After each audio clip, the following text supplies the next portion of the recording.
On the same stormy night, 3 pregnant women were rushed to the same hospital, strangers to each other. But by morning, one shocking secret connected all 3 of them to the same man. And only one doctor was brave enough to tell the truth. Subscribe to Soul of Kindness for more heart-touching stories. The rain was heavy that night. It was almost 11 o'clock. When the emergency doors of Mercy General Hospital burst open for the first time, a young woman stumbled inside, soaking wet, her hands clutching her swollen belly. Her name was Claire. She was 26 years old, soft-spoken, with tired eyes that looked like they had been crying for weeks.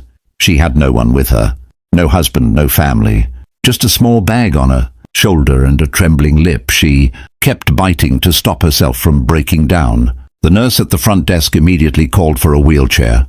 "How far along are you?" the nurse asked. 8 months, Claire whispered, "and something feels wrong." They took her to room 4. 15 minutes later, the emergency doors opened again. This time, a well-dressed woman walked in, or tried to walk in. She gripped the doorframe, her expensive coat soaked through. Her name was Diana. She was 32 years old, confident even in pain. The kind of woman who looked like she had everything figured out. Her wedding ring caught the light as she reached out to the reception desk. "I need a doctor now," she said. Her voice didn't shake, but her eyes were terrified. They took her to room 6. And then, just before midnight, an old man pushed through the doors in a panic, a young girl leaning heavily on his arm. She looked barely 20. Her name was Sophie. She was small, frightened, and barely able to stand. The old man, her uncle, kept repeating, "She just started screaming." I didn't know what to do. They took Sophie to room 9. 3 women, 3 rooms, same hospital, same stormy night. Dr. James Holloway was the attending physician on duty. He was 44 years old, calm under pressure, with graying temples and a reputation for never missing details others overlooked. He had been a doctor for 18 years. He had seen everything, or so he thought.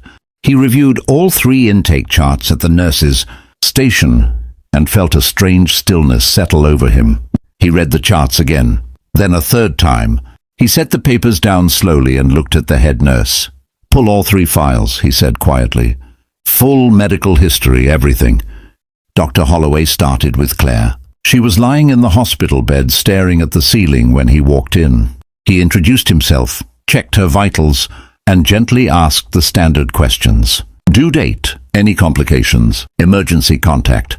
At the last question, Claire looked away. "There's no emergency contact," she said. "No family? No partner?" She was quiet for a moment. Then she said, "The father. He left 6 months ago. He said the baby wasn't his." Her voice cracked. "But it is. It is his." Dr. Holloway noted it and moved on professionally, but something stayed with him, a feeling he couldn't explain yet. He went to room 6 next. Diana was sitting upright in her bed, already on her phone, already demanding answers. "I want my personal OB/GYN called immediately. I don't normally come to emergency hospitals. I want everything documented properly." Dr. Holloway remained calm. He asked his questions. When he asked about her husband, Diana's jaw tightened almost invisibly. "He's traveling for work," she said.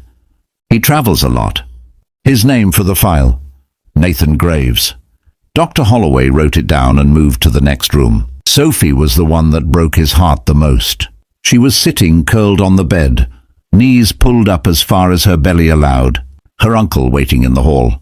She looked like a child herself. When the doctor sat down beside her, she flinched. "I'm not going to hurt you," he said gently. "I just want to help you and your baby." Sophie nodded slowly. "Can you tell me about the father?" She looked down at her hands. "He told me he loved me," she said. "He told me he was going to take care of us. He told me." Her voice disappeared into silence. "His name?" She whispered it. "Nathan Graves." Dr. Holloway's pen stopped moving. He looked at her. She didn't notice. She was still staring at her hands.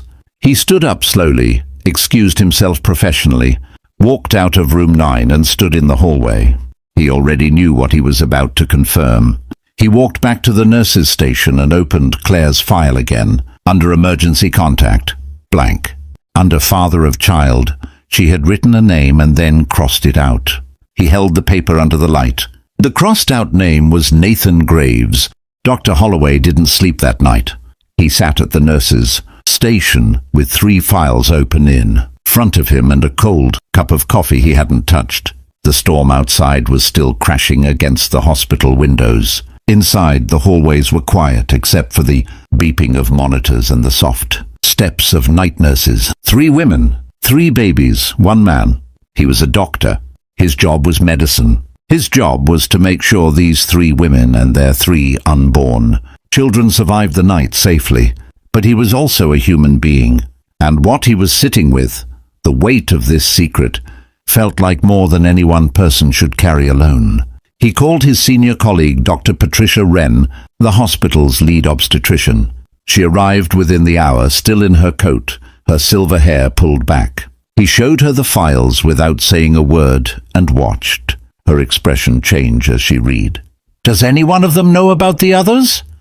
she asked. "No." "Are all 3 stable?" "For now. Sophie concerns me most. She came in with elevated blood pressure. Claire has some irregular contractions. Diana appears fine physically, but I want monitoring continued." Dr. Wren set the files down. "James, this is not our secret to tell." "I know. Our job is the health of the patients." "I know that too." She looked at him carefully. "But," he rubbed his face, "but these women are about to bring children into the world, and each one of them believes, or believed, that this man was committed to her. At least 2 of them don't know he's married. And the one who is married to him doesn't know the other 2 exist." He paused. "When he walks through that door, if he walks through that door," the words landed heavily. Neither of them spoke for a moment. Then the phone at the nurse's station rang. The night nurse picked it up, then turned to Dr. Holloway. "Doctor, there's a man in the lobby. Says he's here for a patient. Nathan Graves." Nathan Graves was exactly what Dr. Holloway had expected, and somehow still worse. He was tall, well-groomed, with the easy confidence of a man who had never been caught at anything. He was perhaps 35, with a disarming smile that he wore like a tool. When Dr. Holloway met him in the lobby, Nathan extended his hand immediately. "I'm here for my wife, Diana Graves. Room 6, I was told. I'm Dr. Holloway, the attending physician tonight. Is she all right? Is the baby all right?" He sounded like a concerned husband. He looked like one too. Dr. Holloway studied him. "Your wife is stable. The baby is fine. I do need to speak with you privately before you go in." Nathan's smile didn't waver. "Of course." They stepped into a small consultation room. Dr. Holloway closed the door. "Mr. Graves," he said carefully, "we have 3 patients admitted tonight. And in reviewing their files, I've come across some information that creates a very serious situation, medically and otherwise." Nathan's eyes sharpened slightly, just slightly. "I don't understand. There are 2 other women in this hospital tonight who have listed you as the father of their children." Silence, not the silence of shock, the silence of calculation. Nathan leaned back slowly. That must be some kind of mistake. Some kind of... Both women gave your name independently. I verified it against the files. There is no clerical error." Nathan's jaw shifted. The smile was completely gone now. What replaced it was something cold and careful. "Doctor, I think you need to understand that whatever those women told you, Mr. Graves," Dr. Holloway's voice was quiet but unmovable, "I'm not asking you to confess anything to me. I am telling you, as the physician responsible for all 3 patients tonight, that this situation exists. And I'm going to ask you one very direct question." Nathan said nothing. "Is Diana your wife?" A long pause. "Yes." "And do you have a relationship with a young woman named Sophie, approximately 20 years old?" Nathan looked at the wall. "And a woman named Claire, 26? The room was absolutely silent. Dr. Holloway let the silence sit there. He didn't fill it. He didn't rush it. He had learned long ago that silence is one of the most powerful tools a doctor has. Finally, Nathan said very quietly, "What do you want from me?" "Nothing," Dr. Holloway said. "I want nothing from you, but I need you to understand something." He leaned forward slightly. Those 3 women are going to deliver 3 children who share a father. And every one of them came into this hospital tonight alone, in a storm, scared, no one holding their hand. Nathan looked at the floor. Whatever you decide to do when you walk out of this room is between you and your conscience. But if you walk into room 6 and you pretend tonight is a normal night, I want you to know that I know. And more importantly, they will know. Eventually, they always do. Dr. Holloway returned to his rounds. But the hospital had become something different now. The hallways felt charged, like the air before lightning strikes. He checked on Sophie first. Her blood pressure had come down slightly, which was good. She was sleeping finally, her small frame rising and falling with slow breaths. Her uncle had fallen asleep in the chair beside her, his head tilted against the wall. Dr. Holloway stood at the doorway for a moment. Sophie had told him earlier, in pieces, how she had met Nathan. She was a college student. He had been at a lecture event. She thought he was a professor at first. He was charming, attentive, serious. He said he had never felt this way before. He said she was different from anyone he had known. She believed every word. Down the hall, Claire was awake. He could see her light was on. He knocked softly and entered. She was sitting up, both hands resting on her belly, staring at nothing. "Can't sleep?" he asked. She shook her head. He sat in the chair beside her bed. Not as a doctor for a moment, just as a person. "When he left," she said without being asked, "I kept thinking it was something I did. Something I said. I replayed every conversation 1,000 times trying to figure out what was wrong with me." She paused. "He told me I had imagined things, that I was unstable, that I was trying to trap him with a baby he never wanted." Dr. Holloway listened. "I started believing him," she whispered. "Isn't that terrible? I started thinking maybe I was crazy. Maybe I had made it all up. Maybe I really was alone and imagining things." "You weren't imagining things," Dr. Holloway said. She looked at him. Something in his voice told her he meant more than a general reassurance. "What do you mean?" He paused. He was standing at a line now, a professional line, an ethical line. He was not supposed to share one patient's information with another, but he was also a human being. And this woman had spent 6 months believing she was losing her mind. "I mean," he said carefully, "that sometimes when people tell us our reality isn't real, the problem isn't with our reality." Claire studied him. She was intelligent. She understood he was telling her something without telling her. She nodded slowly. "Thank you," she said quietly. He stood to leave. "Doctor," she called after him. He turned. "Is she okay? The baby, I mean." "No matter what, is she okay?" He smiled. "She's perfect." Claire put her face in her hands and cried for the first time all night. At 3 in the morning, Nathan Graves walked out of room 6. He had spent 40 minutes with Diana. Dr. Holloway didn't know what was said in that room. It was not his place to know. But when Nathan walked past the nurse's station, he looked smaller than he had in the lobby. The groomed confidence was still there, technically, but something underneath it had shifted, like a building whose foundation had cracked. He stopped in front of Dr. Holloway. For a long moment neither man spoke. Then Nathan said very quietly, "I was going to end things with both of them, Claire and Sophie. I was going to do it properly. I just kept waiting for the right time." "The right time," Dr. Holloway repeated. "I know how that sounds." "How does it sound to you?"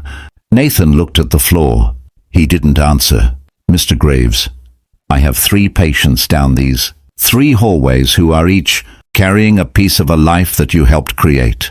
They're each alone tonight, and the only thing I can tell you with certainty is that children remember absence. Every single one of them. They feel it before they can name it." Nathan's eyes were wet now. Whether it was guilt or self-pity, Dr. Holloway couldn't tell. Maybe Nathan himself couldn't tell. "I don't know how to fix this," Nathan said. "That's not something I can help you with," said Dr. Holloway. "But running is not fixing. It just transfers the damage."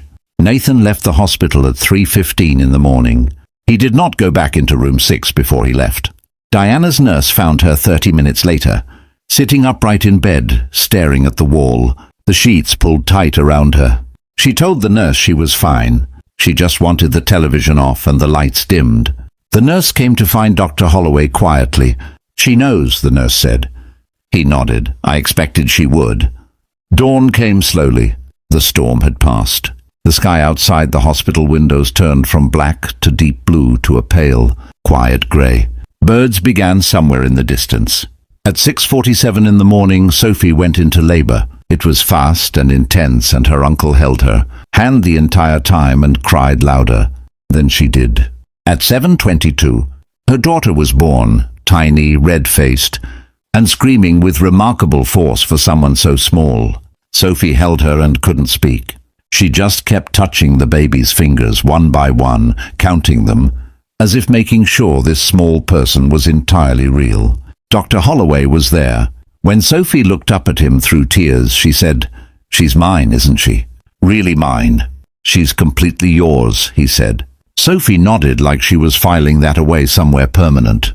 At 9:15, Claire delivered, a girl as well, born with dark hair and Claire's same quiet expression, like she had already decided she was going to take the world seriously. When the nurses placed her on Claire's chest, Claire said nothing for almost 2 full minutes. She just breathed, in and out, her hand pressed against her daughter's back. Then she said, "We're going to be okay." It wasn't a question. Diana delivered at 11 in the morning, a boy. She did not cry when they placed him in her arms. She just looked at him for a very long time with an expression that Dr. Holloway would remember for the rest of his career because it contained everything at once. Love so fierce it looked almost like anger, grief, determination, the face of a woman who had just understood that her life was changing completely and who was deciding in real time to survive it. She kissed her son's forehead. "Your name is Marcus," she said, "and you are going to know every single day that you are enough." 3 weeks passed. Dr. Holloway was finishing a double shift when the receptionist told him there were some visitors asking for him. He walked to the lobby expecting a routine follow-up. He stopped when he saw them. Claire was there, her daughter asleep in a carrier against her chest. Sophie was beside her, her baby wrapped in a yellow blanket. Her eyes tired but somehow lighter than they had been that night in room 9, and Diana was standing a small distance apart, Marcus in her arms, her posture still straight, still composed, but something in her had changed. The armor was different now, less about impressing, more about protecting. The 3 women had found each other. He didn't know how. He didn't ask. Claire spoke first. "We just wanted to say thank you. We know you couldn't tell us everything that night, but we figured it out." She paused. "It took us a little while, but we figured it out. Together," Sophie added quietly. Diana said nothing for a moment. Then she looked directly at Dr. Holloway and said, "I want you to know that I'm not angry at them. I was for about 48 hours. And then I realized they were lied to the same as I was." She shifted Marcus in her arms. "We've decided that these 3 children are going to know each other. They're going to grow up knowing they aren't alone." Dr. Holloway looked at the 3 of them. 3 women who had been brought to the same place by the same storm, carrying wounds they hadn't chosen, holding children they already loved completely. He didn't say anything for a moment. Then he said, "I'm glad you found each other." Claire smiled. Sophie wiped her eye.